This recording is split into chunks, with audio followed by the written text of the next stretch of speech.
Hi everyone, quick one today. Just wanted to put up a little video about vocabulary.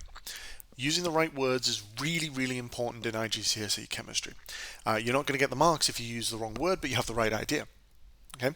And there are lots of words that are not interchangeable, but students often think that they are. So I'm going to go through a series of words and what they mean.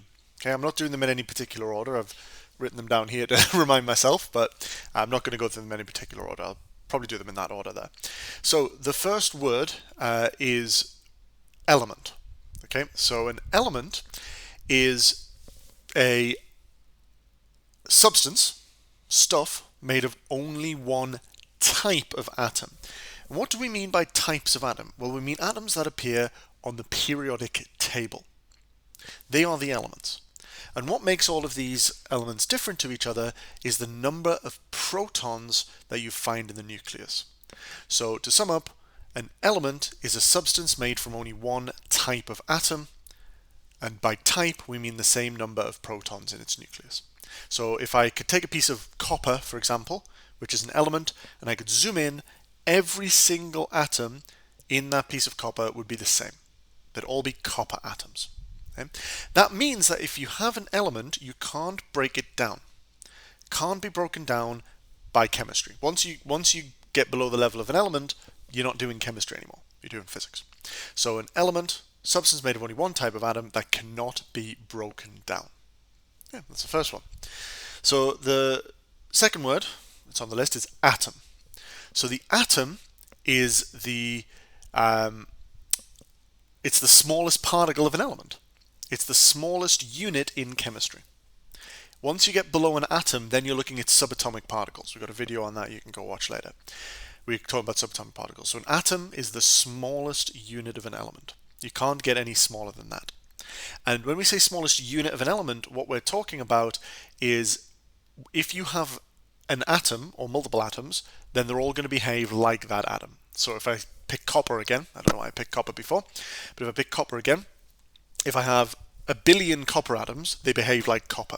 If I have 10 copper atoms, they behave like copper. If I have a single copper atom, it behaves like copper. If I go any smaller than that, it no longer behaves like copper. Okay, so that's an atom, the smallest unit in chemistry. Can't get any smaller than that and still be doing chemistry. Next up on my hastily scribbled list is a molecule. Now this is where students often trip these up. Molecule and compound. They often mix those up.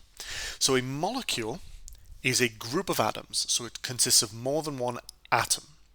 I'm being very careful with my words here. I did not say more than one element. I said more than one atom. So a molecule is more than one atom bonded together. They can be elements. So for example, O2, oxygen, that's a molecule because it has two oxygen atoms in it. More than one atom. They can also be compounds. For example, water, H2O, that's got three atoms in it, but they're two different elements. So a molecule is more than one atom joined together. That is often confused with a compound. A compound is where you have more than one element joined together. So this is something that is formed when you react more than one element together, or formed when you have more than one element joined together. So for example, water is a compound, H2O. It's got two different elements in there, hydrogen and oxygen. Methane, CH4, carbon and hydrogen. Carbon dioxide, carbon and oxygen. They are all compounds. Compounds have to be molecules, because if you just have a single atom on its own, that's going to be an element. Okay?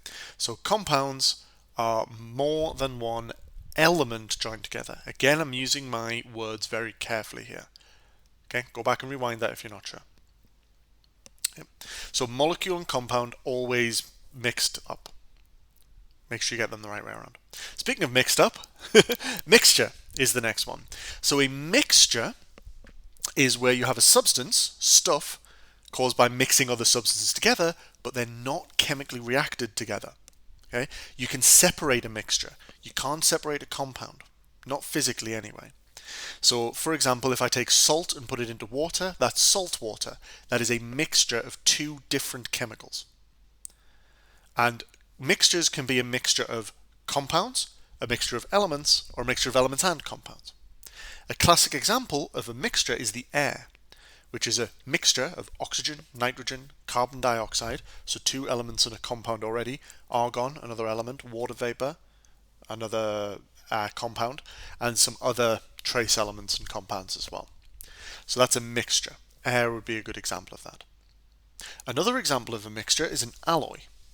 And an alloy is what you get when you mix metals together. We're going to do a whole video on metals later, but metals are the elements found on the left of the periodic table, and they are they don't really react together. So if you, for example, take zinc and copper and you put them together, they don't react, they form an alloy. And an alloy is a mixture of metals. Some examples of alloys would be things like brass, or bronze, or steel. Steel is a mixture of metal and actually a mixture of a metal and non-metal. It's got carbon in it.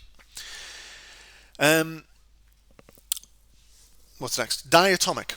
Okay, diatomic, very simply, if we break it down, two atoms.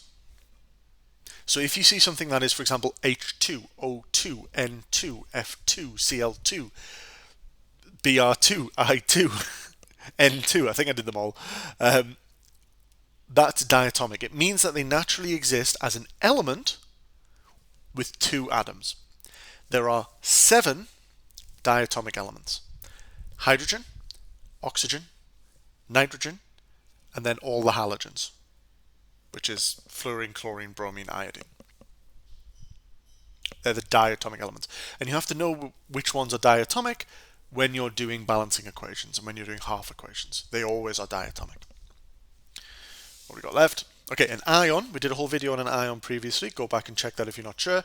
But very simply, an ion is a charged particle, and that can be an atom or a group of atoms. So it's a charged particle. It's a particle with a positive or a negative charge. And it gets that because it has a different number of positive charges, protons, and negative charges, electrons. And finally, isotopes. Again, we did that on the same video as ions.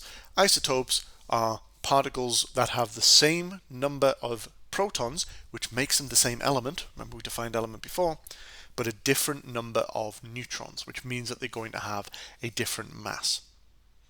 So there's a lot of vocabulary in chemistry. We've got to make sure we're using the right words. We'll look at more next time. Okay, thanks for watching.